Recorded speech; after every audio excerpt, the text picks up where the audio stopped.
Un sondage publié par Crop il y a 2 ans montrait que 80% des Canadiennes et des Canadiens sont des biomanistes, c'est-à-dire qu'ils se définissent comme des personnes qui aspirent à avoir un mode de vie proche de la nature.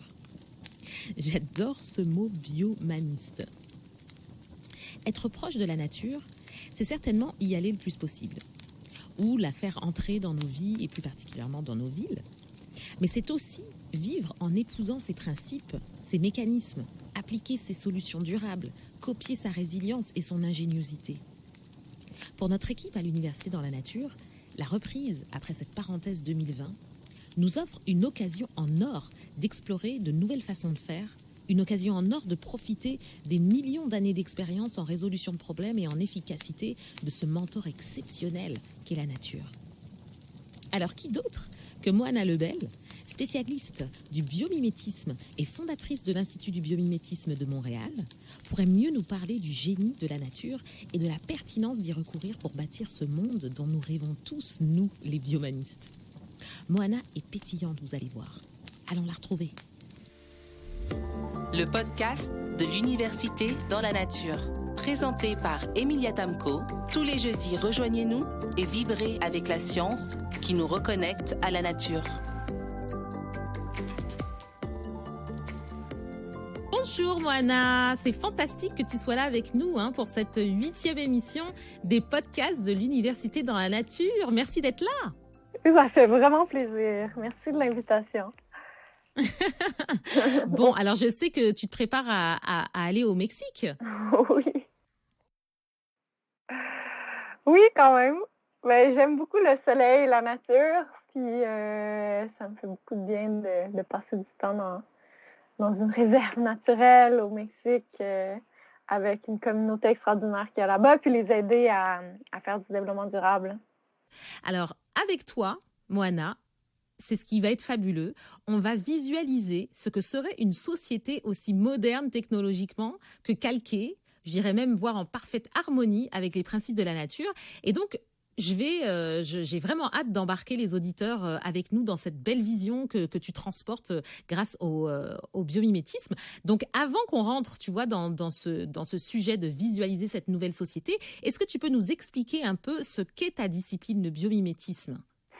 Oui, donc le biomimétisme, bio pour vivant, mimétisme pour imiter, ça consiste à s'inspirer de la nature, du vivant, pour créer un monde humain, de s'inspirer de toute l'efficacité, le perfectionnement qu'il y a eu à travers les années et de s'inspirer des formes, des procédés, des systèmes qu'il y a dans la nature qui ont déjà été perfectionnés, qui ont déjà été raffinés avec le maximum d'efficacité possible et de se demander quand on a un défi humain, une problématique, comment la nature a déjà trouvé une solution pour ça, l'étudier bien comme il faut et l'imiter avec des nouvelles solutions qui sont plus performantes au niveau environnemental, humain, social et économique aussi. Donc, vous observez vraiment comment la nature s'y prend et vous en avez dégagé une méthodologie. Oui, à travers le monde,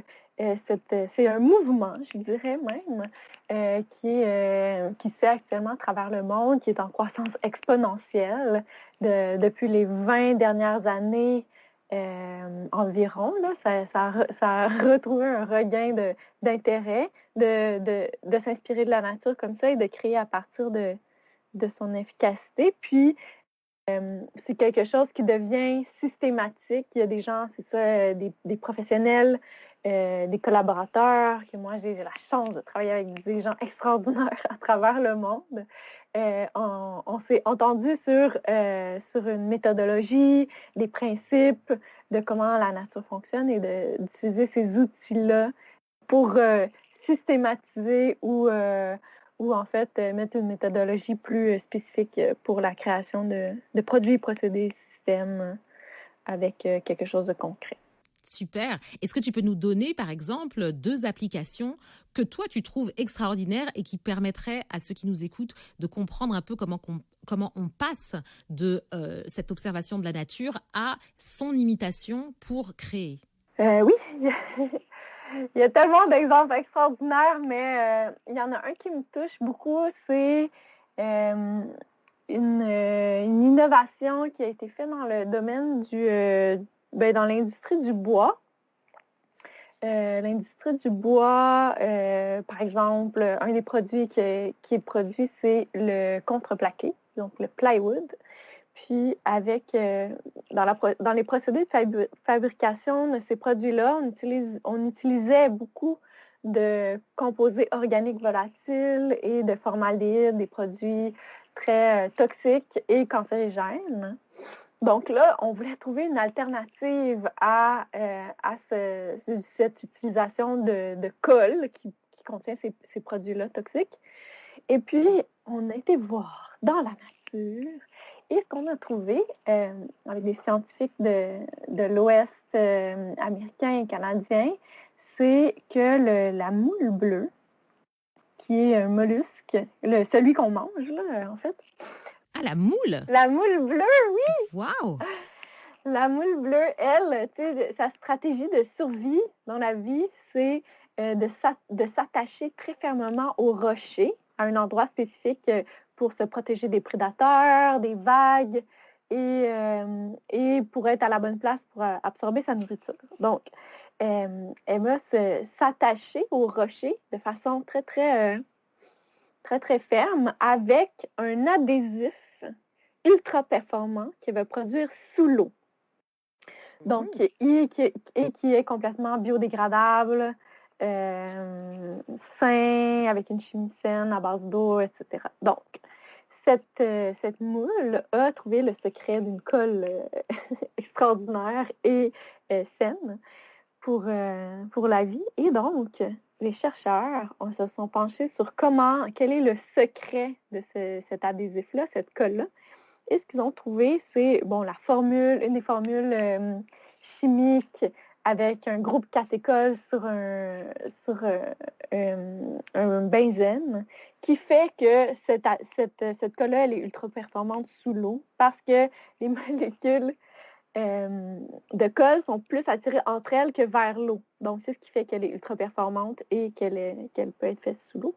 Et donc, ça a été étudié particulièrement et intégré, donc imité et intégré à la conception d'une colle qui est ultra performante aussi par une entreprise qui s'appelle Columbia Forest Products et qui donc est plus performante que les colles normales toxiques, qui est complètement biodégradable, donc saine, et qui est moins cher parce que c'est fait à partir d'un produit qui est le soya, et qui fait que ce qui m'impressionne le plus dans cet exemple-là, c'est le potentiel immense du biomimétisme.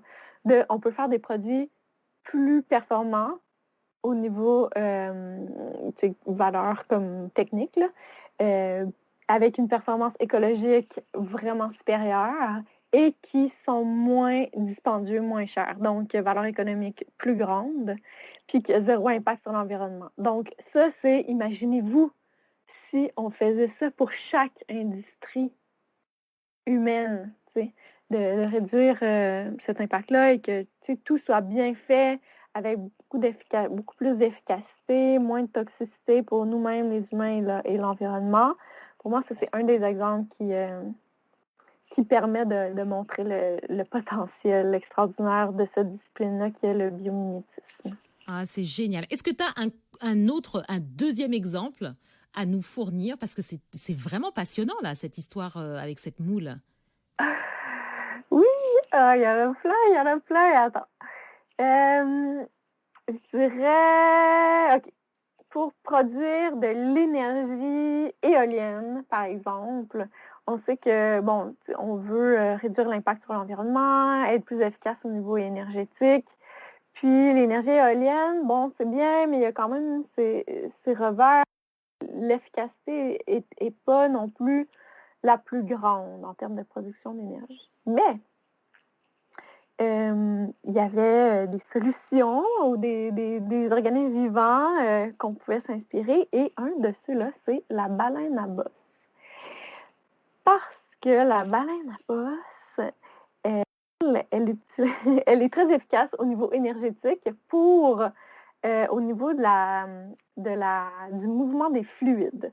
Donc, sa stratégie de survie, dans la vie, c'est de se nourrir de petits poissons ou de plancton. Mhm. Et puis, pour aller chercher la meilleure concentration de sa nourriture, elle va faire des cercles de bulles les plus serrés possibles, les plus rapprochés possibles, pour emprisonner sa nourriture. Et là, elle va aller vers la profondeur de la mer et remonter avec la bouche ouverte, ce qui va faire qu'elle va pouvoir capturer le plus de concentration de sa nourriture possible. D'accord.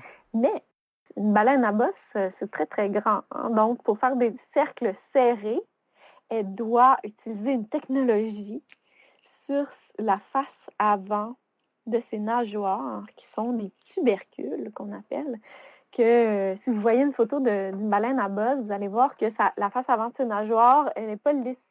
Il y a des petites bosses qui sont aléatoires, qui ne sont pas toutes la même taille. Et ça permet une meilleure adhérence et une meilleure efficacité pour tourner et faire ces cercles-là. Et là, on se demande, bon, efficacité énergétique, éolienne, mais quel est le lien? En fait, c'est que comme cette technologie-là des tubercules est capable de capturer un peu plus d'eau en tournant, bien, quand on l'applique sur une pale d'éolienne, ça permet de capturer plus de vent, donc plus d'énergie éolienne, avec le même vent. Parce qu'il y a une meilleure capture de l'énergie qui sort du mouvement de ça. C'est incroyable. Ça a permis aux éoliennes qui utilisent cette technologie-là, inspirées des baleines à bosse, d'augmenter la production énergétique de 20%. Donc, ce qui est quand même substantiel et qui devrait être appliqué partout. Donc, je pense qu'il faut avoir une diversité dans notre production d'énergie, mais quand on utilise l'énergie éolienne, ben, d'utiliser cette technologie-là pour que ça soit le plus efficace possible. Moana, c'est vraiment incroyable ce que tu nous dis. Écoute, moi, je crois que je pourrais t'écouter des heures parler de tous ces exemples du génie de la nature. D'ailleurs, toi, on te sent tellement vibrante, hein, et on sent vraiment que tu as cette grande révérence pour la complexité et la logique de la nature. Qu'est-ce qui t'a conduit au biomimétisme? Est-ce que tu peux nous parler de ton cheminement personnel et même professionnel vers cette discipline? Oui. Bon, c'est une longue histoire, hein? Si je prends trop de temps, tu m'arrêteras, mais c'est sûr que, bon, le début du début, c'est depuis que j'étais toute jeune, mes parents m'ont inculqué ces valeurs-là de l'observation, de la fascination, de l'émerveillement face à la nature. Pas juste mes parents, ma famille en général, avec qui j'ai passé beaucoup de temps dans la nature, justement. Et ça me fascinait vraiment beaucoup de comment les choses fonctionnaient dans la nature, chaque être vivant qui est différent, les couleurs, les formes, la croissance des organismes, tous les cycles de la vie, tout ça me fascinait vraiment beaucoup depuis que j'étais très jeune. Mm-hmm. Puis, à un moment donné, quand j'étais quand même encore très jeune, j'ai eu une prise de conscience sur, OK, mais comment c'est que le monde des humains est comme ça, tu sais, qu'on pollue énormément, tu sais, qu'on crée des produits, par exemple des produits cosmétiques ou, tu sais, de soins, du savon, etc., d'hygiène personnelle qui sont toxiques pour nous et pour l'environnement. Et ça t'a interpellée? Oui, tu sais, comment on a passé d'être des hommes des cavernes à tout ça, mais qui a un impact quand même direct sur notre santé physique et psychologique, d'être très, très loin de la nature. Il y avait comme une incompréhension que j'avais. Et c'est drôle à dire, mais tu sais, ça me... je suis pas tombée en dépression majeure à ce moment-là, mais il y avait quand même une tristesse qui s'était emparée de moi, d'incompréhension. Et donc, après ça, bon, j'ai perdu un peu cet émerveillement-là, dans le sens où je comprenais comment le système fonctionnait, l'école, tout ça. C'est comment il fallait faire pour avoir du succès dans ce monde-là. Donc se conformer un peu à la société, quoi. Oui, c'est ça. Tu de s'habituer au fait qu'on utilise des produits toxiques, que les entreprises polluent beaucoup, puis que ça nous affecte, mais que, bon, c'est ça, personne n'en parlait trop, donc, où on en parlait, mais c'était pas vraiment intégré. Fait que oui, c'est ça, de se conformer à qu'est-ce qui est normal, finalement. Puis, mais, bon, j'ai perdu ça, mais il y avait quand même la petite flamme de vie à l'intérieur de moi qui était toujours impressionnée et fascinée par tout ce qui est vivant. Ça, j'ai jamais perdu ça. Et c'est ce qui m'a amenée à étudier en sciences de la nature au cégep et à faire un bac en baccalauréat en biologie. Donc, de comprendre les mystères de la vie et de la nature. Donc, c'est ça, je me suis dirigée vers la biologie. Et ensuite, j'ai travaillé en laboratoire de microbiologie, j'ai travaillé pour des entreprises de biologie et même un peu de pharmaceutique. Et je me posais beaucoup de questions sur comment ces entreprises-là avaient une conscience environnementale quasi nulle, sur leur impact, sur le bien-être humain et environnemental. Et là, ça, je trouvais ça très, très difficile. C'est comme, OK, bon, ben, je suis arrivée à finir mes études, à arriver à avoir du succès dans ce système-là, mais il y avait quand même quelque chose, l'incompréhension et revenait, de, bon, OK, ça marche pas pour moi, je comprends pas. Et donc, c'est ce qui m'a amenée à retourner aux études et à faire une maîtrise en développement durable. Donc, ce que je me disais, c'est que je vais je vais étudier encore un peu plus pour aider les entreprises à trouver une façon de réduire leur impact sur l'environnement, que ça fasse plus de sens, plus de cohérence dans toutes les activités d'une entreprise. Fait que j'ai été à l'Université de Sherbrooke faire cette maîtrise-là en développement durable. Puis, il y a une professeure qui a parlé de biomimétisme 2 minutes dans un des cours. Et puis, moi, j'étais la seule à avoir un background en sciences. Et puis là, quand elle a parlé de ça, je suis restée... je suis restée comme abasourdie de toute comme cette information de wow, OK, on peut comprendre comment la nature fonctionne et s'inspirer de son efficacité pour faire du développement durable en entreprise ou dans la société en général. Et là, ça a été comme le aha moment un des aha moments de ma vie, là. C'est comme wow!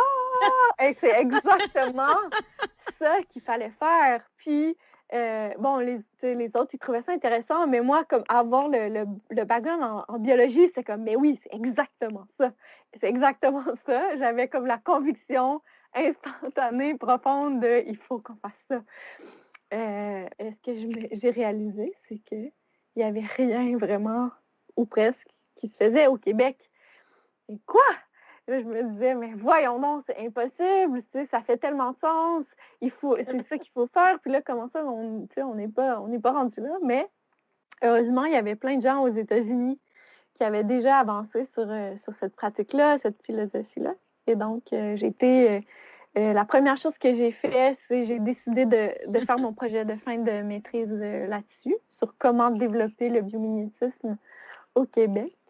Et j'ai été rencontrer la biologiste américaine qui est Janine Benyus, qui a écrit un livre là-dessus, dans l'ère moderne, si on veut, et qui a parti de ce mouvement-là à travers le monde, qui faisait des conférences, qui donnait des ateliers et de la consultation avec des grandes entreprises. Donc, j'ai été la rencontrer pour savoir comment ça fonctionnait, lui dire « moi, je veux partir quelque chose au Québec ».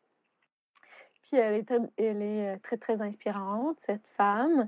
Et donc, j'ai décidé de faire des formations avec elle et son équipe de 2010 à 2012 environ, sur 2 ans, de faire une formation intensive sur le biomimétisme pour rapporter cette connaissance-là ici au Québec et le distribuer, cette information-là.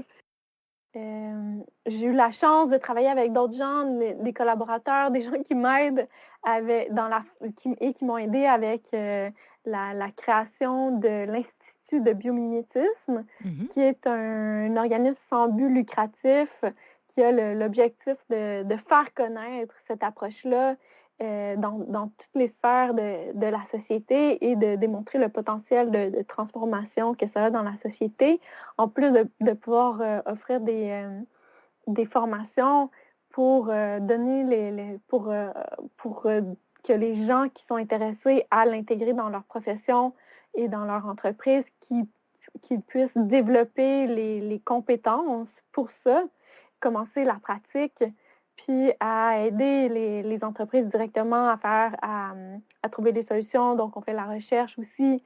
On développe des outils éducatifs comme le jeu vidéo qui a été développé avec la fondation Joseph Armand Bombardier via le musée Joseph Armand Bombardier et différents autres outils là, qu'on développe avec l'Institut de biomimétisme. C'est ça. Le mot, c'était trop important. Donc, moi qui pensais pas nécessairement donner des conférences, faire des conférences et parlé en public de mon métier, mais comme c'était trop important selon moi, selon ma conviction profonde, l'essence de la vie à l'intérieur de moi, j'ai pas trop eu le choix. Donc, à un moment donné, c'était même plus une question de si j'allais faire ça ou pas, c'était juste comme ça allait de soi. Puis j'ai continué à le faire jusqu'à aujourd'hui. Mais c'est super parce que je sais que tu es vraiment une personne de référence quand il s'agit du biomimétisme. Donc, je crois que tu as réussi, Moana. Tu as vraiment réussi. Alors, est-ce que tu peux maintenant nous dire pourquoi tu penses que le biomimétisme est un modèle extraordinaire pour bâtir une société? Oui, je peux te dire. En fait, c'est que, bon, le biomimétisme, il y a une partie philosophie et il y a une partie pratique. Donc, la partie philosophie, c'est de changer de vision par rapport à la nature. Moi, ce que je me suis rendu compte, c'est que, avant, avec Léonard de Vinci, qui a été un des plus grands inventeurs de l'ère moderne, il s'inspirait de la nature, et non seulement il s'inspirait de la nature, mais il disait, si on ne cherche pas dans la nature pour trouver des solutions, on perd notre temps. Et moi, je suis bien d'accord avec lui, parce que avec le perfectionnement qu'il y a dans la nature, l'humain, c'est ça, on perd notre temps à essayer de réinventer la roue, finalement, tu sais. Et je pense que la beauté, l'élégance sur laquelle on peut miser par rapport au biomimétisme, c'est notre capacité à avoir l'humilité de dire la nature a un génie extraordinaire. Pour moi, la nature, c'est le meilleur exemple ou le meilleur laboratoire de recherche et développement et de développement durable. Moi, je ne connais pas d'autres exemples de durabilité plus grands que la vie sur Terre. Là. Donc,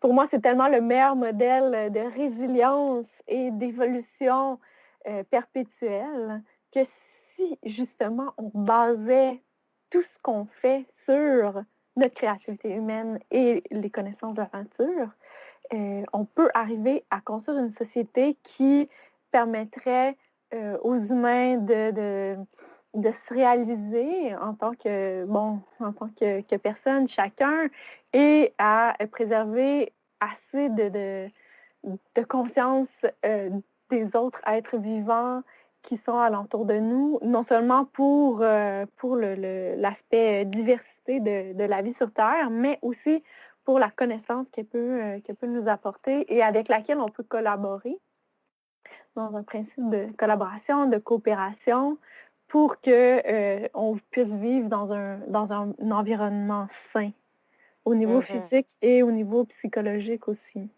Et parce que c'est sûr que là, on vit dans un moment assez particulier où on remet beaucoup de choses en question sur le fameux système d'ailleurs que tu décrivais.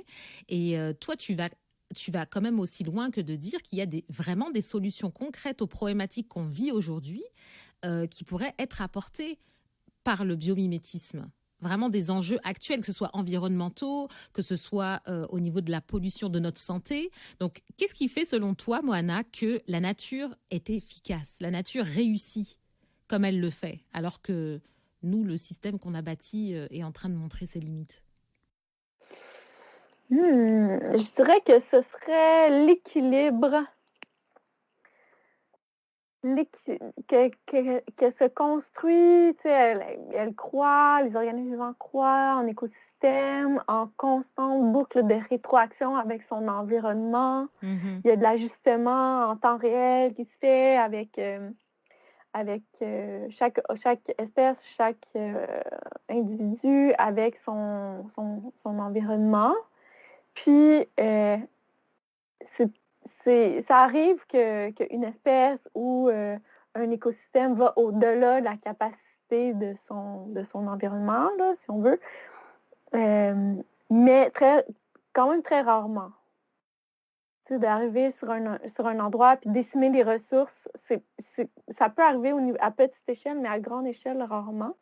Puis, je pense que c'est ce qui fait que ça fonctionne. C'est l'interaction constante, la collaboration sur laquelle est basé le tissu du réseau d'êtres vivants sur un territoire donné. Qu'il n'y a pas de débalancement ou de polarisation vers quelque chose ou ah oui, non, c'est ça, c'est le mécanisme de compensation que nous, les humains, on fait. Tu sais, par exemple, on va vers une direction et là, si on va trop loin et que là, on crée des effets négatifs, par exemple, mais là, on revient, on doit compenser pour ces effets-là. Mm-hmm. Un exemple de ça qui me touche beaucoup, c'est par exemple, tu sais, là, dans notre mode de vie, on mange beaucoup la plupart des gens, là, on mange beaucoup de produits déjà transformés. Et qui, par exemple, avec l'industrie alimentaire, ben, on met des agents de conservation qui empêchent la dégradation par les micro-organismes pour que ça se conserve plus longtemps sur les tablettes, par exemple, un pain. Et là, tu sais, ces agents de conservation-là, vont empêcher la prolifération bactérienne et peuvent même tuer les bactéries.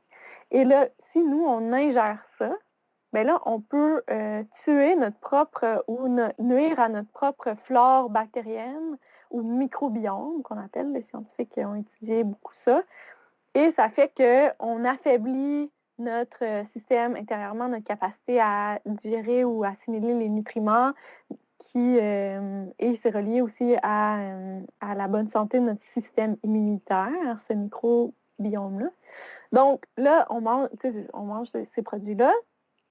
Et après ça, bon, on dit, OK, les scientifiques disent, il faudrait qu'on prenne des probiotiques, donc une quantité assez importante de micro-organismes qui va nous aider à assimiler les nutriments, à rétablir notre flore intestinale, le microbiome, qui va permettre d'augmenter la capacité de notre système immunitaire à se protéger contre d'autres micro-organismes ou microbes. Donc là, tu sais, c'est ça, on mange, on consomme quelque chose, on va dans une direction, mais là, les effets négatifs font que là, on va vers un mécanisme compensatoire. Puis, c'est ce qui fait que, selon moi, c'est pas efficace. Ah, je comprends. Alors, vraiment, ce que tu expliques, je trouve que c'est un exemple hyper intéressant. C'est nous, on crée, là, tu as donné dans le cas de l'alimentation, mais on va se créer une solution, en tout cas, qui est déjà un problème. Déjà, c'est un problème parce que ça n'est pas en harmonie avec notre système. Donc ensuite, on essaye de compenser les effets négatifs qui ont été créés par ce problème pour essayer de retrouver l'équilibre. Mais en fait, ce que je comprends, c'est que dans la nature, on ne va même pas dans la direction de créer quelque chose qui est en déséquilibre. C'est pour ça qu'on n'a pas besoin de compenser. Et c'est ça que tu dis? Oui, c'est ça. Il y a quand même, tu sais, je veux pas dire que ça existe pas du tout dans la nature, ça c'est pas vrai, mais je pense que, tu sais, pour l'humain, on va très très loin dans une direction avant de se rendre compte des effets négatifs pour lesquels on aura à compenser plus tard. Tu sais, c'est applicable pour la pollution, tu sais, comment ça affecte notre santé, la perte de biodiversité, par exemple, que, tu sais, à un moment donné, là, c'est en train de nous revenir, mais, tu sais, est-ce qu'on prend ça au sérieux? Pas encore assez, selon moi. Puis, pour l'exemple, pour revenir à l'exemple de l'alimentation, mais, tu sais, là, ces mécanismes compensatoires-là, quand on prend tout ce qui est en considération dans ce comportement-là, c'est de vouloir aller vite et, par exemple, de vouloir garder un produit très, très longtemps avec ses effets négatifs qu'on doit compenser après. Mais tu sais, même le mécanisme compensatoire, il ne sera jamais aussi bon que si, par exemple, selon moi, la solution, c'est de prendre plus de temps et d'investir un peu plus avec des aliments qui sont, par exemple, biologiques, qui n'ont pas été exposés à des pesticides, qui n'ont pas d'argent de conservation, qui ont fait le plus soi-même à la maison.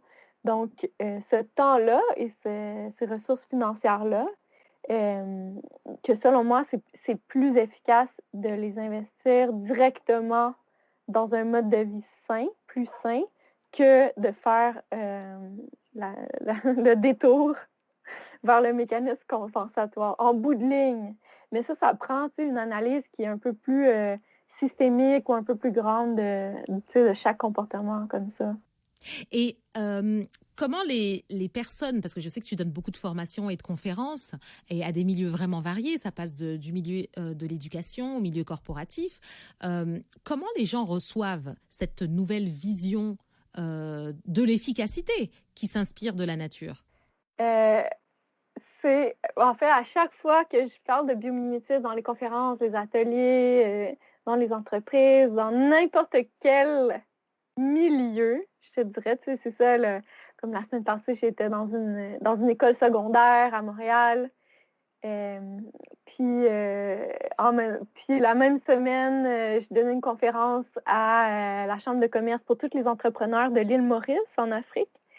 Puis, à chaque fois, ça, c'est deux exemples de milieux très, très différents, mais soit les entrepreneurs et les jeunes, ça active quelque chose, ça réveille quelque chose à l'intérieur de nous et ça réveille l'émerveillement et la cohérence, l'inspiration de oui, tu sais, c'est toujours un oui unanime de c'est exactement ça qu'il faut faire.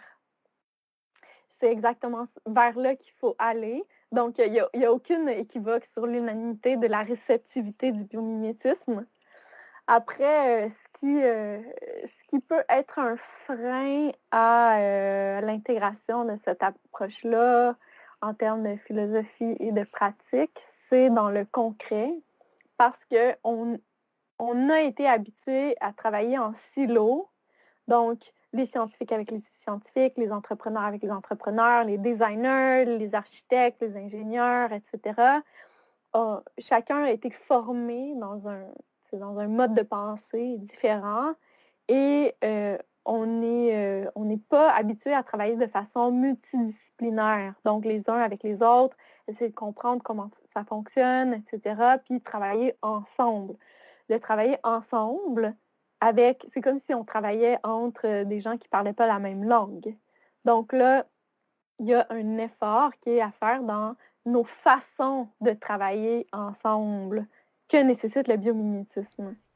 Et est-ce que justement le biomimétisme n'apporte pas, puisqu'il est calqué sur la nature qui est pleine de collaboration, d'interaction en fait. Le vivant interagit constamment. Donc est-ce que le biomimétisme, face à justement ce problème de silo, n'apporterait pas aussi des façons de faire qui permettraient au biomimétisme de s'implanter davantage? Ah oui, exactement. Ben, tout ce qui est insectes ou animaux sociaux, on pense aux abeilles, aux fourmis qui travaillent de façon collaborative, ou bien tout ce qui est symbiose biologique peuvent être des modèles de comment travailler ensemble. Ça, c'est certain. Il y a des solutions, il y a des modèles sur lesquels on peut créer des stratégies de comment travailler ensemble de façon multidisciplinaire. Là, après, c'est de trouver la façon d'imbriquer ça dans une structure qui est corporative, par exemple, ou en organisation. Parce qu'en organisation, bon, des fois, c'est la structure de OK, il faut que ça prenne tant de temps, tel retour sur investissement, etc. Donc là, si ça prend plus de temps au début, parce que là, il faut se réorganiser, de comment travailler, c'est ça qui est différent. Mais en bout de ligne, ça a été prouvé par toutes les entreprises, toutes les organisations qui ont commencé à faire du biomimétisme. Elles ne retournent pas en arrière, jamais. Ah, c'est génial. D'ailleurs, dans ce que j'aime faire dans les conférences, c'est de montrer plusieurs organisations qui sont parfois des multinationales très, très connues comme Boeing, Airbus, comme Nike, Patagonia, Levi's, qui sont des entreprises en aéronautique puis en l'industrie du vêtement, qu'on connaît bien. Et ces entreprises-là, elles font du biomimétisme. Est-ce que tu savais? Pas du tout. Au niveau de leur organisation ou au niveau de leurs produits? En fait, ça dépend lesquels. Il y en a qui ont intégré le biomimétisme dans leur design, dans leurs produits, dans leurs procédés et même dans leur gestion des opérations, leur culture organisationnelle en général. Ça dépend lesquels. Mais ce que je voulais dire avec ces entreprises-là qu'on connaît, tu sais, qui sont des multinationales bien connues, c'est que elles n'en parlent pas beaucoup qu'elles font du biomimétisme. Tu sais, la plupart des gens ne savent pas. Puis pourquoi elles n'en parlent pas? Selon moi, c'est parce que ça leur apporte tellement un avantage concurrentiel d'aller voir ces solutions-là, d'avoir accès à ces solutions-là de la nature, puis créer à partir de ça. Et parce qu'en fait, les connaissances de la biologie sont accessibles à tous. Tu sais, dans la démocratisation de la connaissance et de l'innovation technologique, ces connaissances-là de la nature ne sont pas brevetables. On peut breveter l'application, mais jamais les connaissances biologiques. Donc, c'est une bibliothèque ouverte à tout le monde. Et là, maintenant, c'est de changer et de rendre accessibles ces connaissances-là aux petits entrepreneurs, à nos organisations d'ici, et non pour qu'on soit sur le même pied d'égalité avec ces grandes multinationales-là, pour pouvoir innover de façon durable et réduire notre impact sur l'environnement. D'accord, donc elle garde ce petit secret pour rester plus compétitive. Et donc, en fait, elle ne respecte pas du tout les principes de la nature qui veulent justement qu'on collabore. Mais comme tu le dis, je pense que ça va être voué à changer puisque... puisque je pense que moi je vois un peu les entreprises comme les B Corporations. Tu as peut-être entendu parler de ce mouvement qui va quand même dans un sens d'être beaucoup plus moins dans la compétition, je dois dire, et plus dans l'échange. Donc j'ose espérer que l'avenir va faire en sorte que comme Internet, on se retrouve dans une économie de partage plus que dans cette espèce de compétition. Mais je trouve ça extrêmement intéressant ce que tu viens de nous révéler. Et effectivement, l'enjeu, c'est vraiment de faire en sorte que toutes les entreprises puissent avoir accès à ça, parce que c'est ce qui va vraiment sauver aussi notre planète, j'imagine, puisqu'on va adopter d'autres pratiques qui sont plus harmonieuses. Oui, moi, c'est ce que je pense, tout à fait. Tu sais, tout l'aspect collaboratif, c'est ça, puis de baser nos interactions sur quelque chose de collaboratif, mais dans un but commun. Puis, ça, c'est quelque chose de très intéressant. Qu'est-ce que tu dis avec les B Corp? Déjà, d'avoir une mission d'entreprise qui valorise ou qui est basée sur l'impact positif au niveau social, environnemental, etc., c'est extrêmement important. Tu sais, des fois, l'être humain, on s'est perdu dans l'utilisation ou la quête de la technologie, de la meilleure chose, tu sais, et même l'efficacité. Hein, qu'on dit oui, on veut être très, très performant, très efficace, oui, mais à quel prix? Tu sais? Quels sont les effets négatifs qui peuvent nous retenir à un moment donné? Et donc, par exemple, une technologie, selon moi, devrait être au service du bien-être humain. et environnementale. Donc, euh, c'est ça, tu sais. Puis, une fois qu'on a cet objectif-là commun, après ça, de la façon de faire, c'est dans des relations harmonieuses entre nous et d'aller vers ça, c'est quelque chose qui fait beaucoup de sens pour moi. Versus, c'est ça, c'est développer la meilleure technologie pour quelque chose, mais qui pourra avoir des revers, qui va avoir des impacts négatifs sur l'aspect sociétal et environnemental. Donc, il faut faire attention à ça, puis baser sur la collaboration et un objectif commun qui va servir le bien-être de tout le Ah, je monde. suis tellement d'accord avec toi, Moana. D'ailleurs, ça m'interpelle parce que je me dis, est-ce qu'il existe des modèles d'interaction qu'on retrouve dans la nature, chez les animaux, les insectes ou les plantes, et dont on pourrait s'inspirer pour les rapports humains, pour justement peut-être développer plus cette conscience collective que j'ai l'impression qu'on retrouve chez pas mal d'espèces. Oui, c'est sûr que tous les insectes sociaux, les colonies très grandes comme les termites, les fourmis, les abeilles, qui collaborent entre elles de façon, bon, on imagine de façon très efficace et cohérente dans un but commun et qui a un impact positif sur tout le reste de leur écosystème. Donc, tu sais, on va à différentes échelles de la colonie ou l'essaim d'abeilles, la ruche d'abeilles, qui collaborent entre elles d'une certaine façon, puis ces façons-là peuvent être étudiées. Moi, je n'ai pas été comme dans les détails là-dedans, dans beaucoup de choses, mais il y a un groupe qui est aux États-Unis qui s'appelle Biomimicry for Social Innovation, qui a étudié ça plus de façon détaillée.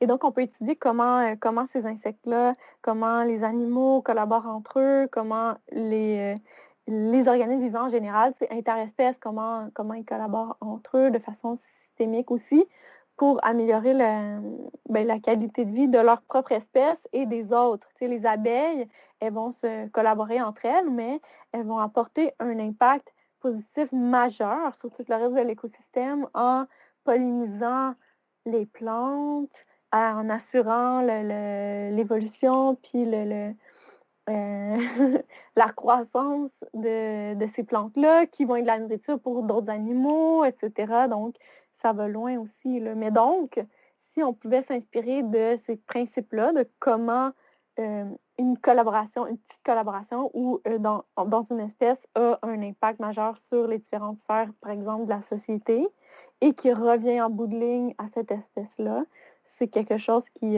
serait vraiment intéressant de se pencher plus particulièrement. Ça, c'est sûr. Tu sais, l'impact du biomimétisme qui se prend à différentes échelles, là, mais tu sais, c'est au niveau de l'individu, au niveau des communautés, mais aussi, tu sais, c'est de retrouver la connexion avec la nature. Ça nous apporte du bien-être à nous en tant qu'individus. Puis de pouvoir partager ça en communauté, ça apporte du bien-être à la communauté et ce qui nous permet de s'aligner avec qu'est-ce qui est l'essence du vivant et de construire une société basée là-dessus. C'est quelque chose qui est très, très important de dire qu'on le fait pour nous et qui a un impact positif pour nous, mais aussi à plus grande échelle. Et sur les générations futures aussi. Et sur les générations futures. C'était très important de le préciser, ça, Moana. Très bien. Alors, si on parle du futur maintenant, on en a quand même pas mal parlé, hein, mais vraiment très concrètement, encore une fois, en regardant le moment dans lequel on se trouve, où on essaye de trouver des solutions à plusieurs problématiques sociétales, est-ce que toi, tu vois dans la sphère politique ou dans les sphères de décision qu'il y a un enclin à se diriger vers le biomimétisme? Oui, il y a certainement un enclin à se diriger vers le biomimétisme. Est-ce qu'on est prêt aujourd'hui, maintenant? Je pense que oui, à certains endroits, à d'autres, non. Au niveau politique, on voit que ça a énormément changé depuis une dizaine d'années. Juste pour le développement durable, l'économie verte, l'économie circulaire, c'est des buzzwords qui maintenant font partie de notre quotidien. Dans le monde des affaires, on utilise beaucoup le terme d'écosystème.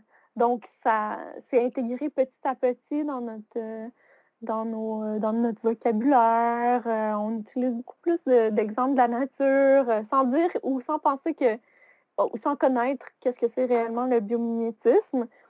Au niveau politique, ben c'est ça, vu que dans les politiques maintenant, il y a beaucoup plus d'intégration de financement ou d'aide et de valorisation des initiatives d'économie circulaire et d'éco-conception, par exemple. Le terrain est déjà prêt pour ça. Ici au Québec, mais aussi en France, eux, ils ont déjà emboîté le pas pour se commettre dans leur stratégie économique dans différents endroits, dont en Aquitaine. Ils se sont commis, la région d'Aquitaine, dans l'ouest de la France, se sont déjà commis à intégrer le biomimétisme dans leur stratégie économique des prochaines années. Au niveau national aussi, c'est déjà emboîté en France. Là, comme je disais, il y a l'île Maurice en Afrique qui est déjà prêt à intégrer ça dans ses politiques, à aider les entrepreneurs à innover à partir du biomimétisme. Donc, ça, c'est deux exemples. Mais oui, on est prêt, je pense. Ah, c'est génial, c'est une belle nouvelle que tu nous apportes. C'est en train de se faire en fait, c'est vraiment en train de se faire. Donc, qu'est-ce que nous, on peut faire pour continuer à propager cette vision qui, selon moi, en tout cas d'après ce que tu nous dis, ça dépasse de bien loin tout ce qui est la technique, la technologie.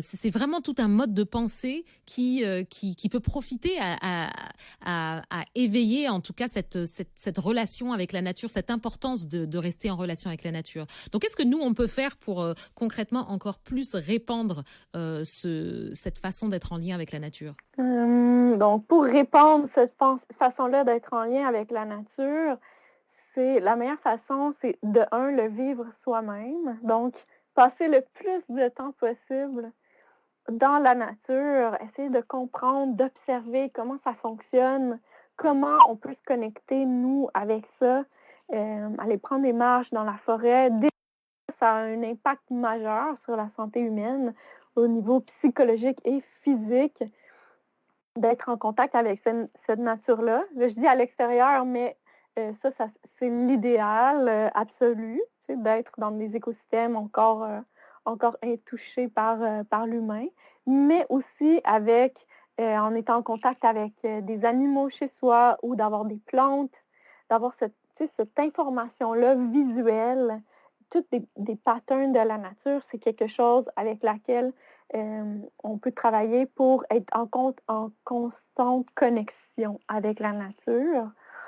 Ensuite, on peut utiliser des outils technologiques comme nos ordinateurs et nos appareils, nos téléphones pour s'instruire, s'informer sur comment la nature fonctionne, avec des vidéos, avec des images, etc. Puis, ce qu'on peut faire, c'est de se demander, à chaque fois qu'on a un défi humain, c'est comment la nature a déjà trouvé une solution à ça. Il y a une base de données en ligne en anglais extraordinaire qui s'appelle asknature.org. Ask Nature. Je vais le répéter, c'est asknature.org. Donc, c'est une base de données qui répertorie les fonctions biologiques ou des solutions en termes de fonctions biologiques. C'est les États-Unis, l'Institut de biomimétisme et le Biomimicry 3.8, avec qui j'ai fait mes formations, qui a développé cette base de données-là. Donc, on peut aller sur cette base-là pour s'informer et trouver des solutions. Donc, ça, c'est une autre façon. Et aussi, il y a des livres qui existent sur le biomimétisme, il y a des outils éducatifs en ligne. D'ailleurs, il y en a 3 que moi j'ai développées qui peuvent être intéressantes et qui sont grand public aussi. Le premier, c'est le livre que j'ai écrit, qui est sorti en 2015, qui a gagné le prix Hubert Reeves de vulgarisation scientifique pour le meilleur livre en français au Canada, d'ailleurs. Donc, c'est un très, très bon livre avec plein d'images, des schémas. il y a plein de gens qui me disent que c'est leur livre préféré.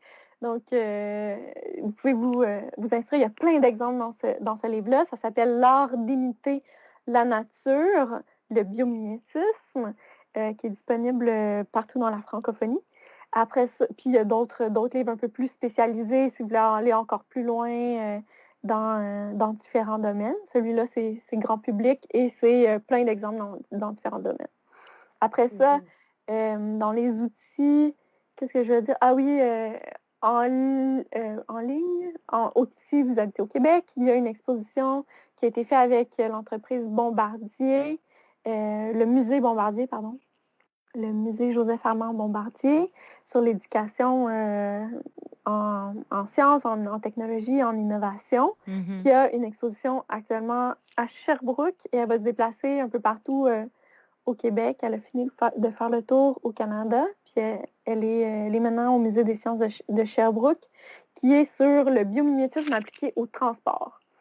Donc, il y a cet outil-là qu'on a développé avec le musée. Puis, on a aussi un jeu vidéo en ligne qui est accessible de façon complètement gratuite, qui s'appelle « À toute allure pour la nature » et qui est un jeu vidéo quiz et qui est super intéressant. C'est pour les jeunes, pour voir comment on peut s'inspirer de la nature, pour innover et réduire notre impact sur l'environnement, pour dépolluer le Canada au complet.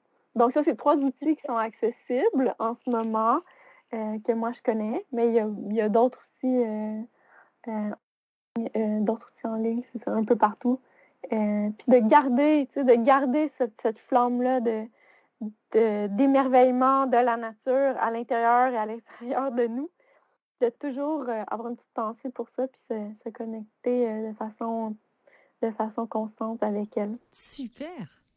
Ah, c'est génial. Je vais te poser ma toute dernière question, après je vais te laisser aller.